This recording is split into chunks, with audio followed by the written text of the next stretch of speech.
नमस्कार दोस्तों।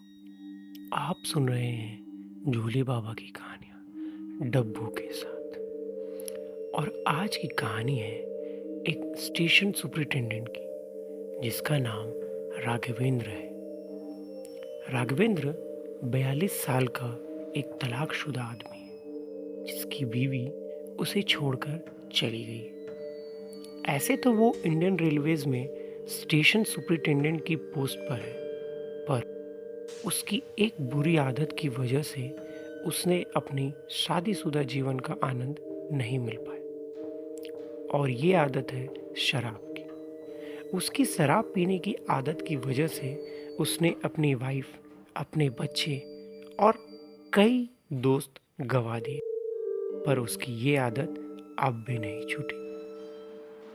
ये बात तब की है जब राघवेंद्र की पोस्टिंग ईस्टर्न रेलवेज के एक स्टेशन बेगुन कोदार में हुई थी। राघवेंद्र सुबह के 10 बजे रांची से बाय रोड अपने स्टेशन बेगुन कोदार आया और अपनी ड्यूटी ज्वाइन की। पर उसे क्या पता था कि इस ज्वाइनिंग के बाद उसकी लाइफ पूरी तरह से चेंज हो जाएगी। ड्यूटी ज्वाइन करने के बाद उसने स्टेशन के एक पोर्टर के साथ जाकर अपना क्वार्टर देखा, जिसकी साफ सफाई पहले ही करा दी गई थी।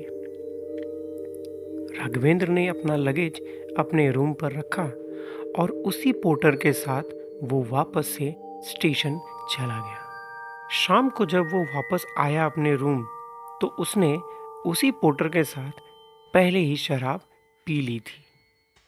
रूम पर आते ही उसने देखा कि रूम के गेट पर लगा ताला पहले से खुला हुआ है। ये देखकर उसे थोड़ा अजीब महसूस हुआ, पर उसने इस बात पर ज़्यादा ध्यान नहीं दिया और अंदर चला गया। अंदर जाकर वो बाथरूम गया और फ्रेश होने के बाद जब वो अपने बेड को ठीक कर रहा था, तो उसने एक आवाज़ सुनी जो शायद उसी के बाथरूम से आ रही। ये आवाज़ पानी की थी जो नल से गिर रहा था। उसने खुद से ही कहा, अबे मैंने तो नल बंद कर दिया था नहाने के बाद, फिर ये साला कैसे चालू हो गया? लगता है नल को भूत लग गया है। और हंसते हुए फिर से वो बाथरूम की ओर गया। वहाँ जाकर उसने वो नल बंद कर दिया और अपने बेड पर आकर सो गया। अगली सुबह वो फिर स्टेशन गया अपनी ड्यूटी पर। वहाँ उसे स्टेशन के एक मात्र assistant station master Dinesh ji मिले, जो शायद कल छुट्टी पर थे और 2 दिनों बाद ही अपने गांव जाने वाले थे, क्योंकि उनका ट्रांसफ़र किसी दूसरे स्टेशन में हो गया था। दिनेश जी ने राघवेंद्र को बताया कि यहाँ कोई भी स्टेशन मास्टर या फिर स्टेशन सुपरिटेंडेंट ज़्यादा दिन तक टिक नहीं पाया, क्योंकि ये स्टेशन भूतों का अड्डा है। यहाँ एक नहीं बल्कि कई भूत रहते हैं, और ख़ासकर वो सफ़ेद साड़ी वाली भूत थी। दिनेश की ये बातें सुनकर राघवेंद्र ने बोला, दिनेश जी, मैं तो रात में लेता हूँ, लगता है आप दिन में ही ले लेते हो। और ये बोलकर वो जोर जोर से हंसने लगा। दिनेश ने बोला, सर आप नए हैं, उसी वजह से आपको पता नहीं है। आज रात स्टेशन पर रुक जाइए ड्यूटी में, आपको सब पता चल जाएगा। राघवेंद्र ने उसकी बात को सीरियसली नहीं लिया, कहा ठीक है, और वो अपने काम में बिजी हो गया। शाम हो गई, राघवेंद्र का टाइम हो गया। उसने उसी पोर्टर को फ़ोन लगाया और वो दोनों के लिए शराब ले आया।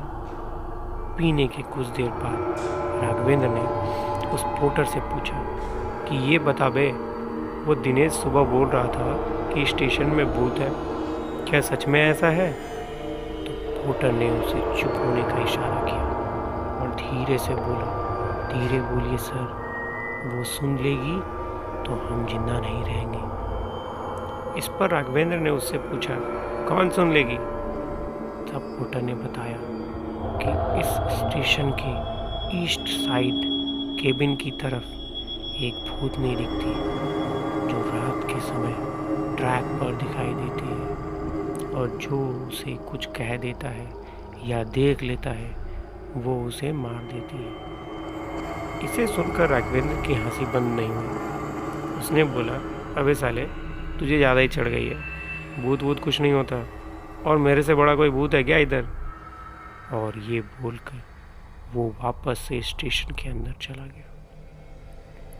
अब घड़ी में रात के 10 बज रहे थे। नाइट शिफ्ट के जितने स्टाफ थे सब लगभग स्टेशन में आ चुके थे, और धीरे धीरे कर वो सब स्टेशन के कंट्रोल रूम में आ गए। सारे गेट और खिड़कियों को बंद कर दिया गया।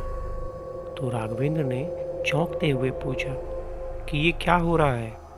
सब के सब यहाँ क्यों हो? जिसकी ड्यूटी जहाँ है वहाँ जाओ, सब कंट्रोल रूम में क्यों आ गए? तब सब ने एक साथ बोला, सर, बाहर हमारा कोई काम नहीं, अब पूरे रात हम यहीं रहते हैं क्योंकि बाहर वो रहती है। राघवेंद्र को लगा कि इन लोगों में डर कुछ ज़्यादा ही है, तो उसने सबको बोला कि आज मैं तुम लोगों को दिखाऊंगा, मुझसे बड़ा कोई भूत नहीं। और फिर वो गेट खोलकर बाहर चला गया। सबने उसे बहुत रोकना चाहा, पर वो किसी की नहीं सुन रहा था। कुछ देर बाद राघवेंद्र केबिन की तरफ, उसी केबिन की तरफ बढ़ने लगा जहां वो भूत दिखाई देती थी। कुछ दूर ट्रैक पर चलने के बाद उसे पानी गिरने की आवाज़ आई, ठीक वैसी ही आवाज़ जैसे उसके घर से आई थी उस दिन। उसने सोचा कि शायद उसका वहम है ये, पर आवाज़ धीरे धीरे तेज हो रही थी। उसे लगा कि शायद उसे नहीं आना चाहिए था। तो वो जैसे ही पीछे मुड़ा, उसने देखा कि सफ़ेद साड़ी में एक औरत केबिन के पास खड़ी है और वो उसे ही देख रही है। उसे देखकर राघवेंद्र का सारा नशा उतर गया और उसने सोचा कि यहाँ से भाग चलो, पर उसके पैर जैसे जम से गए थे। धीरे धीरे उसे एहसास हुआ कि उसके पैर पानी में हैं। उसने नीचे की ओर देखा तो उसके घुटनों तक पानी आ गया था, पर उस रात तो कहीं बारिश ही नहीं हुई थी, सब कुछ सूखा था। फिर अचानक से ये पानी कहाँ से आ गया, वो भी पूरे घुटने तक। उसने सर ऊपर उठाया तो देखा कि वो औरत उसकी तरफ देख रही थी। राघवेंद्र ने देखा, उसकी आंखें बिल्कुल खाली थी, जैसे उसके चेहरे में सिर्फ आंखों के लिए जगह थी, पर आंख नहीं थी। उसके चेहरे पर एक हंसी थी जिसे देखकर राघवेंद्र की जान निकल गई। वो चिल्लाने लगा, मुझे छोड़ दो, मैं चला जाऊंगा, फिर कभी वापस नहीं आऊंगा, मुझे जाने दो, मुझे जाने दो। और तब एक आवाज़ आई, यहाँ से कोई नहीं जाता। ये सुनकर राघवेंद्र भागा, पर इतना ज़्यादा पानी हो गया था उस जगह पर कि वो वहीं ट्रैक पर गिर गया और उसकी आंखों के आगे अंधेरा छा गया। अगली सुबह जब उसने आंख खोली तो वो एक हॉस्पिटल में था। स्टेशन के एक स्टाफ ने उसे बताया कि वो 2 दिन से कोमा में था, उसे आज होश आया है। उस रात उसका एक्सीडेंट हुआ जिसके वजह से उसका दायां पैर कट गया और सर पर काफ़ी गहरी चोट आई, पर अब वो पहले से ठीक है। लेकिन सबसे अजीब बात तो ये है कि उस रात स्टेशन में कोई भी ट्रेन नहीं आई और ना ही ट्रैक से कोई ट्रेन पार। किसी तरह की कोई घटना भी नहीं हुई। कोई नहीं जानता कि राघवेंद्र के साथ जो हुआ वो कैसे हुआ, पर सब एक चीज जरूर जानते हैं कि वो सफ़ेद साड़ी वाली भूतनी आज भी बेगुन गोदार स्टेशन पर केबिन के साइड रहती है, और जो वहाँ जाता है वापस नहीं आता।